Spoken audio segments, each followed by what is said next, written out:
This is the Authority Company Podcast, conversations with leaders that are designing our future. Hola, I'm Joe Pardavila, and I've got Emil K. Everett on the show today. Emil is the author of the new book, Leading with Trust, the 12 Elements of Achieving Peak Performance. We've got a lot to get to, including leadership styles, radical transparency, and the elements it takes to achieve peak performance. Emil Everett, welcome to the Authority Company Podcast. How are you? I'm doing well. Thank you, Joe, for having me on. I appreciate it and looking forward to the conversation. Me too. And I want to start by talking about moms, because I know from reading your book, your mother was a huge influence on you. My mom was probably the biggest influence on my life. Even though, I'm one of those fortunate kids to have a mom and dad. I learned like a strong work ethic from my father, but I learned the importance of two things from my mother. She always said to me, I don't care what you do for a living, as long as you're happy and you're nice to people. And so I've always boiled down my sort of ethos around that. And I know your mom had a huge impact. So if you don't mind sharing a little bit about your mother's resilience and her leadership skills that she passed on to you as we open up our chat here. Well, you couldn't start with a better story, because my mother had just a wonderful story. She was a wonderful person. She was very successful. She was an individual. I had a grandfather that was, it's kind of an interesting story. He actually left school at the age of 5 to help out, or at the age of 9 to help out the family. He became a self-made man, as you could say, and he had my mother, and my mother was just the same type of person. She was very, very grounded, but very ambitious, a whole lot of fun, full of character, successful in education, successful in business, successful in the community. She did face a lot of challenges. At the age of 52, she had cancer, lung cancer. As I say, she had lung cancer, she had throat cancer, she had some major surgeries. They took her voice box out. She always had fun. She always called it her Brooklyn accent, and everybody loved it except people from Brooklyn. But she was just a person who loved life. And as you kind of talk about your mother, my mother made me think about, just love life, love everything about life, love the people that you meet, learn about individuals, because everybody has a great story. And so I couldn't have had a better person to be raised with, and then actually have the opportunity to work with during a period of my career when I took over the family business. Oh, that's awesome. So good. Well, let's dig into that a little bit, because I know your family business is where you started, but the last 20 years has mostly been in leadership development. What did you take from that time? Well, give us a little background on the family business, but what did you take from that time that was able to fuel the next couple of decades of your career and helping with leadership development?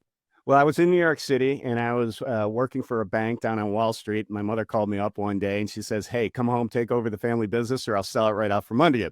I think at that point she was ready to retire. So I naturally said, "Okay, I'm going to come home. I'm going to, take over the family business, work towards that." She wasn't just going to hand it to me. And I said, "I'll do it on one condition, that I can start my own asset management firm." So at that time, I went home, took over the family business, started learning about that which was an insurance business, started the asset management business at the same time, had that, start growing the business, it kind of took a hit when she did have the cancer. So when I came back into the business, there was a huge growth spurt there. There was a growth on the asset management side. And I really learned a lot about leadership during that time period. And it just kind of fueled me into a passion of understand what is it that great leaders do, so I could learn myself. And then when I moved to New York, I had met my wife. We were in the process of selling the insurance side of the business. So I took my asset management business to New York. And that actually led to starting to actually be called into other businesses to help them out and understand how they can better run their asset management businesses. So the business took a transition from actually asset management to more consulting. And so finally, I unloaded the asset management business and went full time into doing the consulting, the training, the coaching, the leadership, sales, and negotiation for a lot of asset management firms. And then it really broke into other areas as well. Wow, a great story. That's awesome.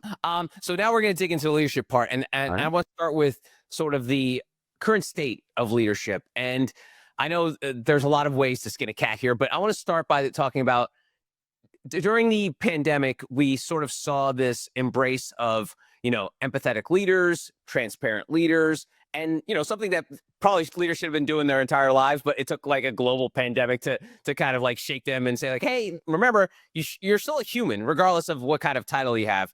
But now there's like a bit of a sea change, Emil, and it's about that the leader's always right.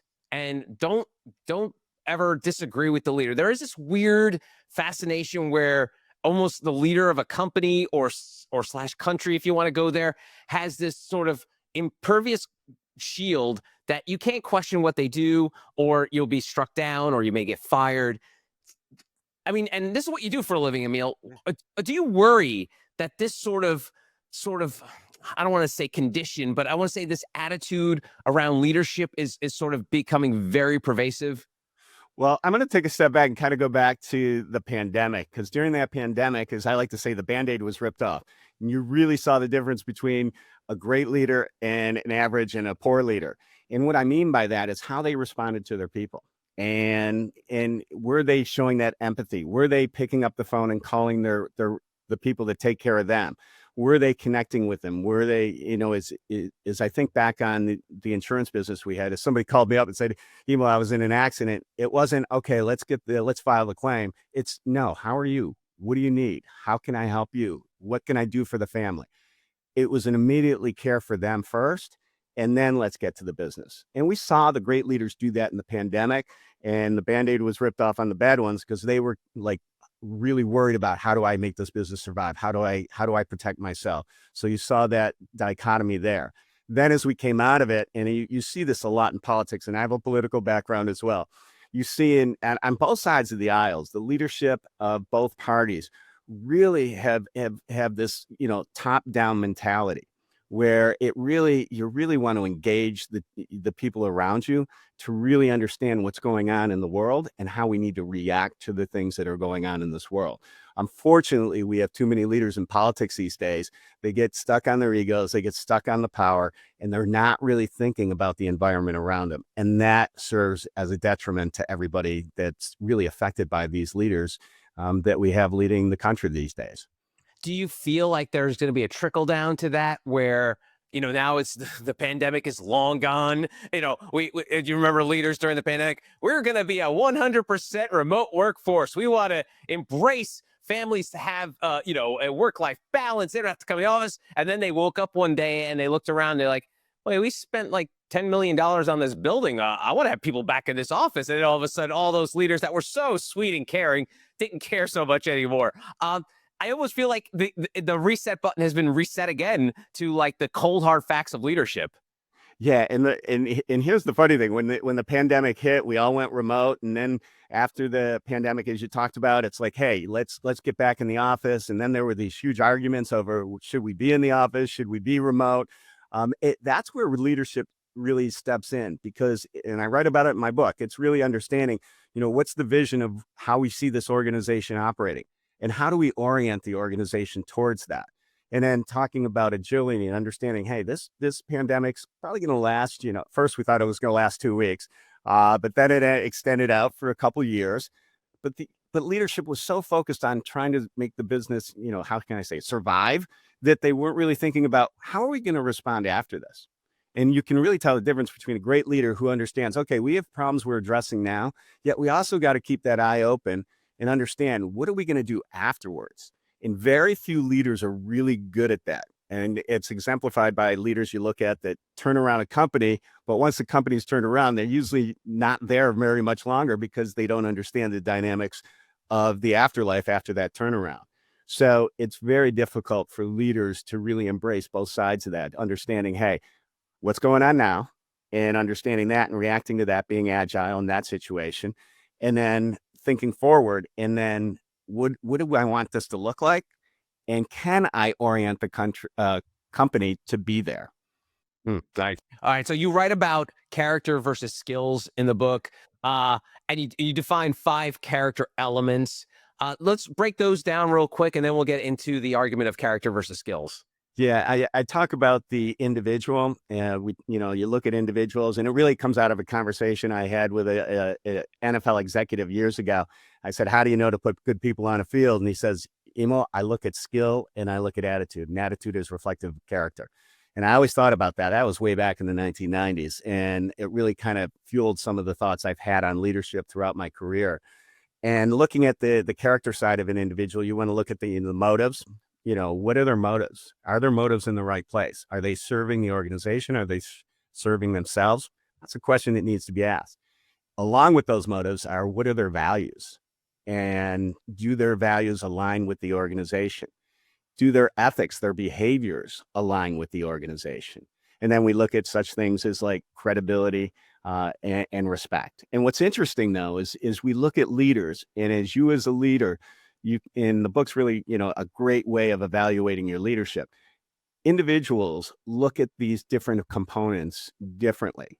So especially when it comes to the character side of things, individuals in the United States look at leadership differently than they look at it, say, from Central Latin America to Asia.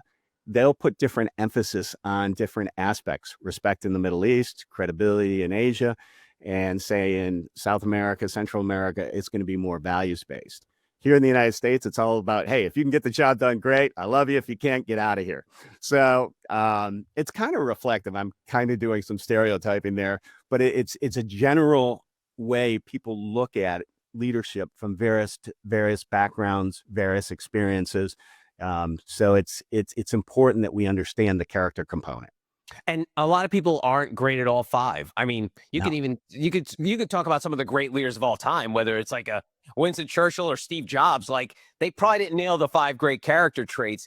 How can people, overcompensate? How could they compensate for some of their weakness in parts of their character? Well, I'm glad you brought it up, because there are 12 elements, and it's if you think about it, compare it to a decathlon, someone who does the decathlon. There are like 10 events. They're good in all those events and maybe great in 1 or 2. But if you broke them out in say a sprint race versus someone who does that 100% of the time, they're going to lose every single time. But they're good enough to be, good enough to compete against the best, yet they focus in on the areas that they're really good, but the other areas they bring up to a point where it's like, you know what, I'm really good, but there are those 1 or 2 things that I can excel at in that area that make me competitive against the best. They don't have to be the best at everything. And I talk about it in terms of the 3 C's in the book. It's competency, consistency of competency, and comprehension. We expect leaders to all have competency and consistency. The comprehension part is that person who just takes it over and above, and just in any situation pulls a rabbit out of the hat. And when they're able to do that, they're able to do that. If they can do that, say 7, 8, 10 of those areas on a consistent basis, you're pretty good. The great ones, a little bit higher, but you don't have to be an expert in each of these areas. And as I like to equate it to, is the founding fathers. They all had their little character flaws. They all, some of them had more skills than others, with, say, Thomas Jefferson and his way to communicate. It's interesting how, leaders manifest themselves within these 12 elements. That's great. That's awesome. Let's talk about the other C word, crisis, because, that's one of the things where, everyone loves the leader that's on top and everything's going swimmingly well. But then when the blank hits the fan, then we know what the true leader is. And you write about crisis recovery, and you mentioned Starbucks in the book. So let's talk about that a little bit. Yeah. And when you come into a situation where things are a little erratic, there was a acronym that came up. It was called VUCA, and it stands for volatility, uncertainty, complexity, and ambiguity. And it was created by the government after 9/11 in analyzing the situation and being able to respond more quickly to it by isolating where do we need to go to understand what is going on. And by taking a look at what's going on around you and understanding the environment, you can then start to say, okay, what do I need to do here? And then you can make a decision, see if it works, maybe, reverse the decision, but at least you're making decisions and you're moving. You're not standing still getting run over. So you make decisions, you change it up, and you keep going until you get that winning formula back. And then you start observing things again. There's a famous thing called the OODA loop: observe, orient, decide, and act. And if you continually just do that in the cycle, especially in a time of crisis, you're going to be more successful. Now, the situation with Starbucks you had with Howard Schultz is he basically He said, you know what? This is not the company I know. And it's not the vision of the organization that, where it should be. And he said, you know what? We can reorient this company. But what he did is he involved his team members. He involved everybody in the organization to come in and make suggestions and then go through a decision, method of evaluating those ideas and then picking the ones that ultimately brought the company back to success. And it's kind of interesting. Now, as we speak, the company has gone through, once again, a cycle change where they had to reevaluate where they are. He took a step back in that process. He says, I'm not coming back to save you this time, more or less. But the organization understands what they have to do to say, hey, we have to change things once again. So it's good to see a company not die, but reinvent itself over and over again. That's a good sign of leadership.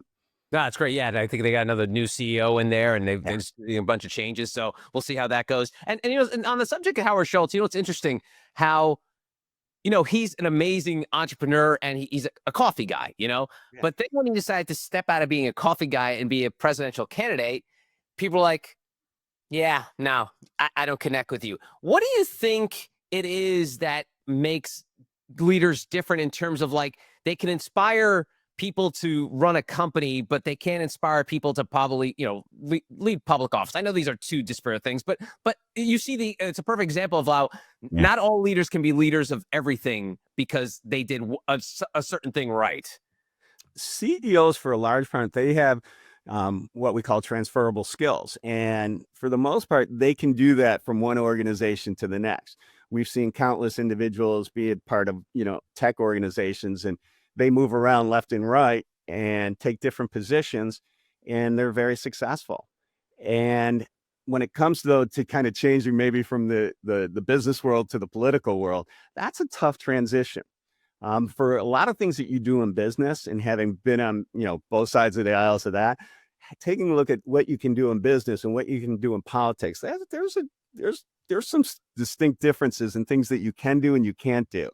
And it makes it very difficult. Now, when it comes to being a candidate, there's a lot involved with people's motives, their values, who they are, how charismatic, and how are you going to foster change? Once again, there are some distinct differences between what happens in business and what happens in politics. So that transition is a very difficult transition. Wow. And let's talk about generations, because I know a lot of the focus has been on Gen Z lately, but you write about millennial engagement in the book, which, I mean, millennials are going to be the next generation of leaders. We're probably going to see millennial president, in not too far future, as a proud card carrying Gen Xer, I think it's like, wait your turn. But tell me about, the working with millennials. It's Every generation is unique. And one thing I do say, though, and it kind of adds some common ground, I always refer back and say, when I was a Gen Zer and they kind of look at me cross-eyed, there are a lot of things in common with where you are in your life stage. And yes, things are different around it. There's been experiences that impacted that. But if we're conscious of that, of ourselves, and this goes to emotional intelligence, understanding ourselves, understanding our background, and then understanding the people around us, then you can really understand how to communicate better with individuals from different generations. I like to say, let's find that common ground. Let's find that common thread. And when we do find that, it's pretty amazing what happens with the relationships between generations. You know what's something that's interesting that's happened over the last few years, whether it's been written about or talked about, is the word manager. It almost has a negative connotation. Like there's books about don't be a manager, be a leader. And then all of a sudden, like it almost minimizes the impact of a manager because there's all this sort of, dark cloud around like, oh, you're just someone who just checks a box and moves on to the next thing. What do you think about that current state of being a manager? And almost like you're seeing companies like refrain from using that in titles because they don't want people to be put in that position. It's actually what I write about in the book. To be a leader, there's that character side, but on the skill side, there are the leadership skills, but there are also the management skills. And you've got to be good at both, because many of us have had a great leader, lousy manager, or a great manager, lousy leader. There are things that you need on both sides to make you a great leader. And unfortunately, the management side gets that negative tag, but that's how things get done. And I talk about that in terms of saying communication, performance drivers. I actually even put emotional intelligence under management skills because we're interacting with people. And to get them to do what we need done, we need to understand ourselves. We need to understand the people around us so that we can communicate and work together to get the things done that need to get done. And the emotional intelligence piece, I know a lot of people argue whether, it's either in your DNA, you can work on it. What kind of tips do you have for folks that maybe they question their own emotional intelligence and how they can improve upon that? Well, I have to give credit where credit is due. If there's any other book I would recommend reading, other than my book reading, it would be Dale Carnegie's How to Win Friends and Influence People. It's a book about 30 principles that really talks about what individuals can do to be friendlier, to be a better leader, and to really engage others to do the things that need to be done. And by looking at those 30 principles, it really helps individuals. And it's a good check. If you get the book and you go through the 30 principles, you can it's like a checklist of, do I do this? Do I not do this? Or guess what? It's pretty much common knowledge, common sense, but is it common practice with you? So I encourage people to, in addition to buying my book, pick up that book as well. Nice. Well, let's dig into trust a little bit because you write about trust restoration and, we're not perfect. One of my pet peeves when people say, I'm only human. I'm like, yeah, we get it. We know you're not a turtle. You're human. So stop saying that. But we all make mistakes. But so how do we restore trust? Well, especially when leaders, I think leaders are held to a higher standard. Like, I think a subordinate or employee, whatever word you want to use, and if they make a mistake, you're like, okay, hey, do better next time, learn from your mistakes. But when the leader makes that big mistake, it can either not only change the culture within the company, but change the culture outside of the company. So Yeah. let's talk about trust restoration. Well, the best example I like to use, and the first thing I always say is when you make a mistake, admit it emphatically and take action. And when you do that, you're going to get a lot more respect. Now, in New York City, and you're from New York originally, there's the New York Post, and they make just millions of dollars finding that person who's made a mistake but will not admit it. And then they just leave that person's face on the front page with a huge headline, 100 font, just abusing that person. And finally, usually months later, that person will come around and say, yeah, I made a mistake. But what's really noticeable is the damage that's been done since the day they went on the cover of the New York Post to the day they admitted it. They've lost all trust, credibility, respect. Their image is really hurt. And it crosses, politicians, business people, entertainers. It's a great example of what happens if you don't admit you made a mistake and take action right afterwards. Let's dig into in terms of like the leadership styles because I think trust falls into that, and so not every leader is going to be built the same. They're not going to have all the same skills. So what happens when those styles don't jibe?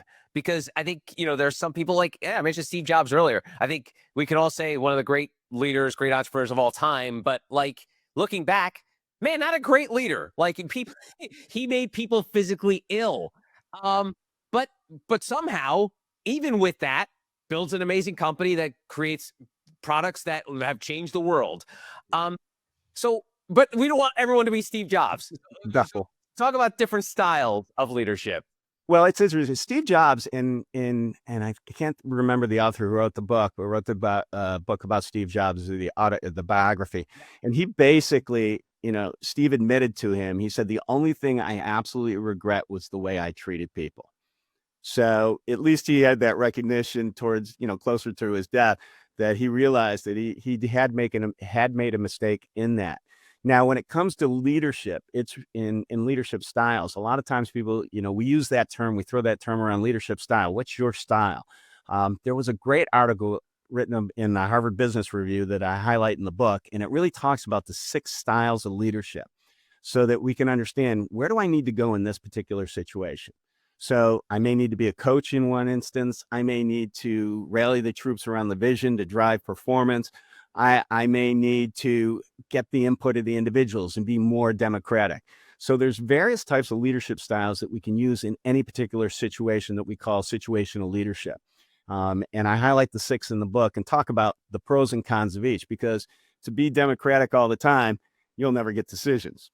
And at the same time, if you're always being, that authoritative leader, guess what? You're going to wear your people out. And so we've got to be understanding and observing and understanding what's going on around us. What do I need in this particular situation as a leader in terms of style to get the people to do what needs to be done? That's great. And it's funny. One of the things that when you do business podcasts, a lot of these leadership terms come up, but one of the ones that make me cringe a little bit, maybe it shouldn't, but you tell me, servant leadership. What's your take? Because it's like, I don't know. I mean, in theory, it's practice, but I don't know if you could actually truly ever be 100% servant leader. Yeah, I'm not crazy about the title. I understand the philosophy behind it.